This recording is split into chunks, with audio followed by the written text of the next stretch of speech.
मित्रों, आज बीपीएससी का प्री रिजल्ट आ चुका है और इसका विश्लेषण आज हम करेंगे। तो जो रिजल्ट है वह 13 दिसंबर और 4 जनवरी को दोनों को साथ मिला के रिजल्ट दिया गया है। साथ मिलाकर रिजल्ट देने का मतलब है कि दोनों का एक समान कट ऑफ जारी किया गया है। इसका अर्थ यही निकलता है कि किसी भी तरह का नॉर्मलाइजेशन बीच में नहीं हुआ है। अब इससे कोई फर्क नहीं पड़ता है कि पहला दिन का पेपर आसान था या टफ, या दूसरे बार का एग्जाम आसान था या टफ। और अगर इन्होंने अंदर ही अंदर नॉर्मलाइजेशन किया है तो इस रिजल्ट में किसी भी तरह की इंफॉर्मेशन नहीं दी गई है। तो अभी हम यही मान के चलेंगे कि दोनों का जो है रिजल्ट का कटअप एक समान रखा गया है, क्योंकि जब तक किसी तरह का स्पष्टीकरण और नहीं दिया जाता है तब तक यही मान्य होगा। अब बात रिजल्ट की कर लेते हैं। तो अनरिजर्व कैटेगरी का जो मार्क्स है 91 में आया है, जो कि पिछले साल से कम है, और ईडब्ल्यूएस का 83, वहीं एससी एसटी का तो काफी कम गया है, और बीसी का 84 मार्क्स गया है। अब जो लड़के लोग चीख चिल्ला रहे थे कि पेपर लीक हो गया है, लीक हो गया है, चू गया है, तो अभी की जो अंदेशा और एनालिसिस बोलती है, लोग कहते हैं कि कहां चू गया है, कटअप तो बढ़ा नहीं। अगर चू गया होता, पेपर लीक हो गया होता तो कटअप बढ़ता ना ऊपर। अब बात यह है कि पेपर चुआ है कि नहीं चुआ है, इस कटअप से कुछ खास फर्क नहीं पड़ता है। जो कुछ लड़के बता रहे हैं, अगर कहते हैं कि कुछ लड़कों ने सेटिंग किया तो कटअप थोड़ी ऊपर भाग जाएगा।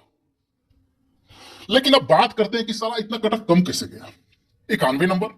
लोग तो कह रहे थे पेपर बहुत नीचे लेवल का है, हमारे स्टैंडर्ड का नहीं है। यही स्टैंडर्ड है पेपर का। तो रिजल्ट ने सबके गाल पर 2-4 चमाटे तो मार ही दिए हैं। लेकिन उनके तरफ से जो बात आ रही है यही कि आपने जो है यह कहा था कि यूपीएससी पैटर्न का क्वेश्चन पूछेंगे, और एग्जाम में जब इस लेवल का तैयारी करके गए तो आपने ग्रुप डी का पेपर पकड़वा दिया, या उससे भी निचले स्तर का।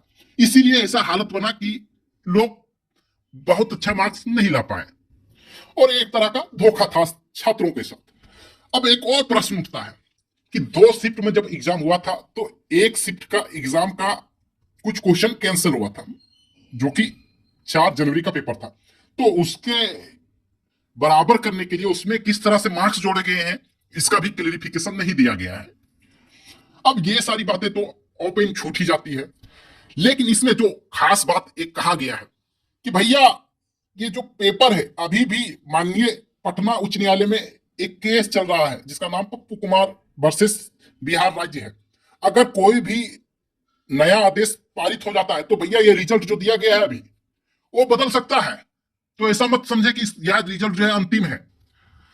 तो अभी से खुशियां मनाना चालू ना करें, क्योंकि अगर कोर्ट ने कुछ हेर बदल कर दिया, जो कि असंभव है, लेकिन अगर यह संभव हो गया तो जिनके चेहरे में भी खुशी है, हो सकता है कि ग्रहण लग जाए उनके खुशियों पर। तो कृपया उनसे अनुरोध है कि अभी कम से कम 1 किलो लड्डू से ज्यादा ना बांटें। और अगर आपने 5-10 किलो लड्डू किसी को बांट दिए हैं तो ये सब तभी करें जब बहुत अधिक मार्क्स आ गए हों, या फिर आपको 100% कॉन्फिडेंस है कि अगर किसी तरह से न्यायालय में यह एग्जाम रद्द कर दिया जाता है तो मैं अगली बार भी प्रीलिम्स क्वालिफाई कर लूंगा। तो वैसे ही लड़के ज्यादा मिठाई बांटे, वरना मिठाई बांटने से परहेज करें। अब एक और जानकारी कि जिन्होंने अपने परीक्षा का जो फल है, वह फल कितने मार्क्स लाए हैं, उस फल को आप वेबसाइट में देख सकते हैं। जल्द ही ये शुरू करेगा, लेकिन ये अभी फंक्शन नहीं है, फंक्शनली एक्टिव नहीं है। तो जैसे ही ये फंक्शनली एक्टिव होगा तो आपसे अनुरोध है कि आप अपने साल भर का जो सर्टिफिकेट है, जो मार्कशीट है, उसे यहां से डाउनलोड करें और अपने कमरे में जरूर लगाएं। आप सिलेक्टेड हैं तो उसे दिखाते हुए लगाएं और लोगों को जलाते हुए लगाएं, और आप अगर विफल हैं तो उसे अपने कॉपी के किसी कोने में छुपा दें और रोज देख के उसे रोया करें। अब इस तरह से इस वीडियो का मकसद किसी को भी ठेस पहुंचाना नहीं है, लेकिन आपको पता होगा कि सबके सुर अब बदलेंगे। इसीलिए आप किसी पर भी विश्वास ना करें, खुद पर विश्वास करें बस, और किसी के बहकावे में ना आए। यहां तक कि इस वीडियो के बातों पर भी विश्वास ना करें। विश्वास करने से पहले अपनी बुद्धि का जरूर प्रयोग करें, और आपका बुद्धि ही सर्वोत्तम है और सर्वोपरि है। रिजल्ट होना ना होना ये सब समय की बात है, तो समय आता जाता रहेगा। आप डिप्रेस ना हो अगर रिजल्ट नहीं हुआ है तो जमकर तैयारी करें। अभी तो यूपीएससी का फॉर्म निकला हुआ है, तो आपको एसडीएम से बनना था नहीं, आपको आईएएस बनना था। किस्मत आपके साथ है। तो इधर बढ़ जाइए। धन्यवाद।